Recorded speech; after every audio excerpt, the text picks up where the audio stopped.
بسم اللہ الرحمن الرحیم۔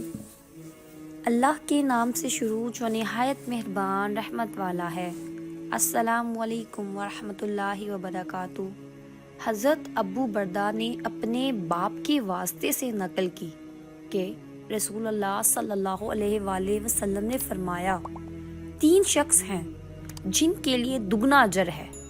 ایک وہ جو اہل کتاب سے ہو اور اپنے نبی پر اور محمد صلی اللہ علیہ وآلہ وسلم پر ایمان لائے، اور دوسرے وہ غلام جو اپنے آقا اور اللہ دونوں کا حق ادا کرے، اور تیسرے وہ آدمی جس کے پاس کوئی لونڈی ہو جس سے شاباشی کرتا ہے، اور اسے تربیت دے تو اچھی تربیت دے، تعلیم دے تو عمدہ تعلیم دے، پھر اسے آزاد کر کے اس سے نکاح کر لے تو اس کے لیے دگنا اجر ہے۔ صحیح بخاری حدیث نمبر 97۔